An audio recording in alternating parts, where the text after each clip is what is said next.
Yeah, I see what you're saying. Maybe you think that's a valid point, but how can you justify putting this shit on Blu-ray and not giving me DS9 on Blu-ray or something? I'm gonna call you back. Greetings and welcome to Jefficho Films. Let's review this 1986 film, Robot Holocaust.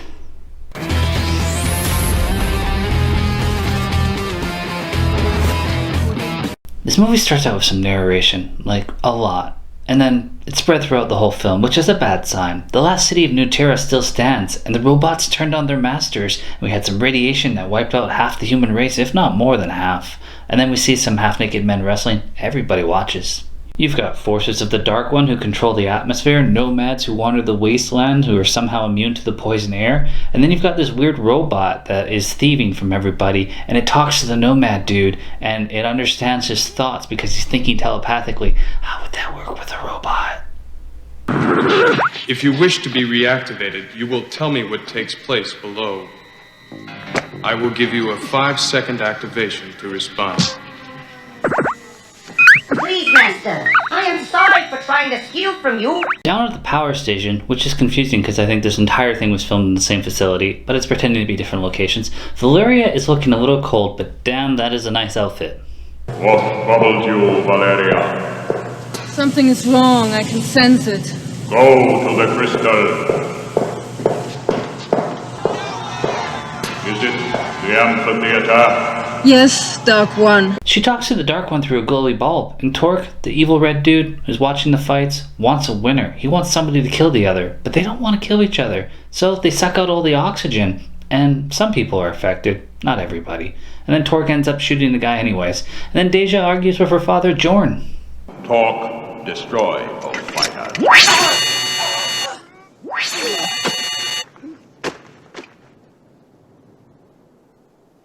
Neo the Nomad stops Deeja and he talks to her, and she's fitted with a device to breathe the air. He was sent by the Rebel Society to destroy the Dark One, and he points out to her that she's dumb. Now that you know of my father's device, you need us as much as we need you. We don't need the device. You do. They set out to the power station. They have to go through the wastelands, and there's mutants in the wastelands. Also, there's some weird Amazons in the she zone. Who is this woman who walks through the she-zone with male scum? The woman is with us. I speak to the woman. I walk with these men on a mission to save my father. Another man? Have you no principles? Apparently they can't just walk through and they must have a battle. Nyla, the head of the Amazons, loses and says that by her rules and laws, she now belongs to them, but that they should kill her because she's going to try to kill them as soon as she can. Nice rules. Next we get this weird scene. Deep in the power station lies the pleasure machine, a reward to those who loyally serve the Dark One. Valeria is standing in there while a half-naked man and woman are interpreted dancing around it. She doesn't appear to have pleasure on her face. Maybe the machine's not working. It happens. Next she interrogates Jorn, and this is bad. I mean, I was hoping for a good bad, but this is just plain bad. Torque then takes him to the room of questions. The group get into some caves and must pass through the sewage worms, and this droid is completely a C-3PO ripoff, and this guy doesn't fare too well.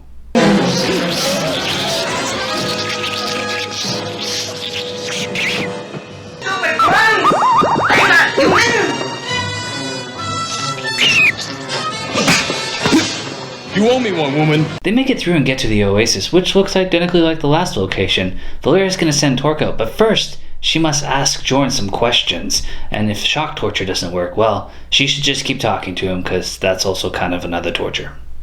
Has the man revealed anything to you? No. We have taken him twice. He's to be reckoned with. Revive him! I need him awake! The group is then attacked by mutants, and they eat one of the injured guys. Clayton, the Freebot droid, uses a force field to help them escape.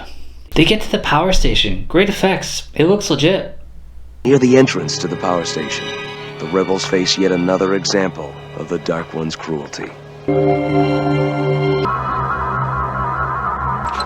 was the man that Neo was searching for.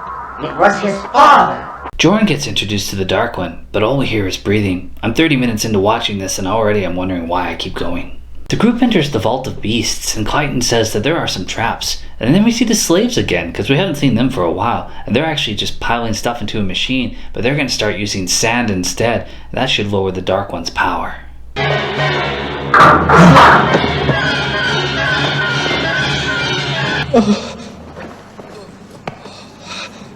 One of the guys falls into a trap door and is impaled by spikes, but it is just a scratch. They actually bandage up over his armor, not on the actual wound. That would be logical.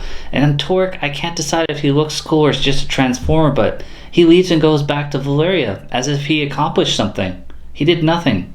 The Dark One has now joined with Jorn, and the group faces the Beast of the Web, which is a spider arm, and it does this a few times, and nothing else. Come, there are only moments to save her.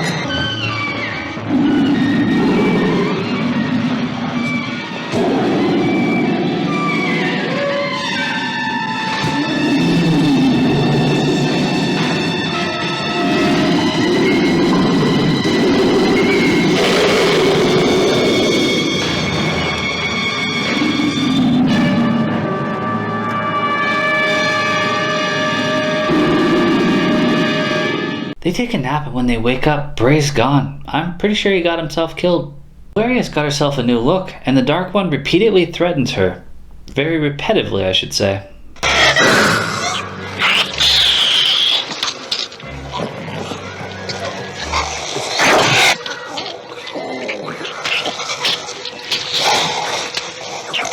Neo takes care of the creature that killed Bray, and then Clayton takes care of this gate and gets him through, but then he breaks down, so Deeja has to fix him, which is more time consuming. And then they set up the explosives to get through this other door, which kind of just sparks and opens and closes behind them.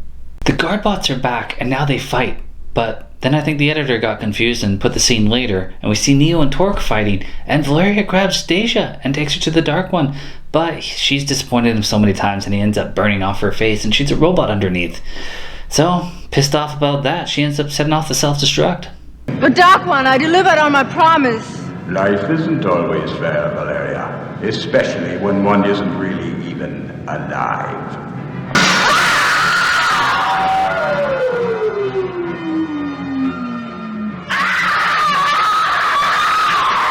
We see Nyla's mute boy that she brought along with them is dead, but we also see that he's still breathing.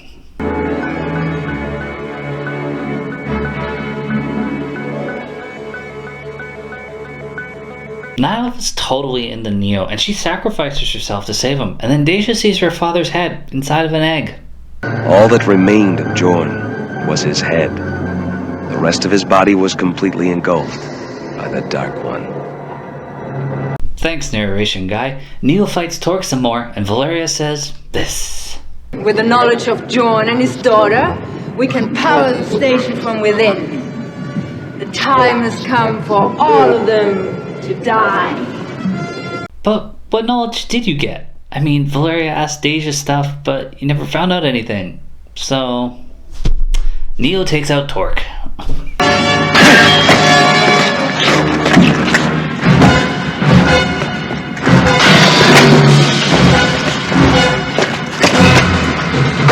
Neo now faced with the decision of killing the Dark One who's joined with Jorn, Deeja's father, and the Dark One tries to talk him out of it and be like, we could rule together. Neo doesn't give a shit, and he kills him. And then, Clayton turns on the air so all the slaves can breathe. Deeja's pretty upset with Neo. Deeja, No, leave me alone. your father was a great man. Perhaps if he had lived, you could have told him that yourself. Neo leaves to go to his people and take them to the last city. Thank Crom, the end. I thought Neo and Deeja weren't terrible. I mean, everybody was terrible in this, but if they did something else, they had the opportunity to not be terrible. Then again, Norris Cuff, who played Neo, stopped acting after this movie, so... Oh, the same with Nadine Hart, who played Deeja. She stopped acting after this one too. They both did the movie Necropolis before this. I don't know if I can do that one. It might hurt more than this. Of course, Master, she will be brought to you. Yes, she will be. Or you will have to answer to me. And I will not forgive a mistake. You have nothing to fear, Dark One. I know, but you do. Angelica Yeager, who played Valeria, stopped acting after this too, and because I can find little information about her, I assume she's still in hiding. The director, Tim Kincaid, also directed Breeders. Shit. That one's on my list too. Shit. He directed a handful of small movies and a lot of gay porn. And I'm sorry if you watched any of it, because the choreography in this was downright dreadful.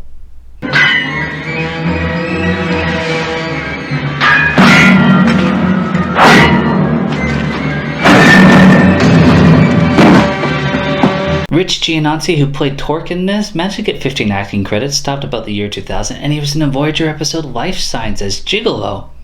Yeah, I don't remember it either. Jennifer Delora played the Amazon, and she's still acting today. Interesting bio on IMDb. Looks like she won a crown for a beauty pageant and got it stripped away. She's one of 2 people in history. And J. Buzz von Orenstein, the annoying robot, acted to 2007 and now is a licensed psychologist. Good for him. In the end, I mean, if you're gonna watch this, maybe watch the Mystery Science Theater 3000 version of it, because at least they make fun of it. Might actually make it bearable. This is 79 minutes of your life you're not gonna get back. Well, as always, thanks for watching.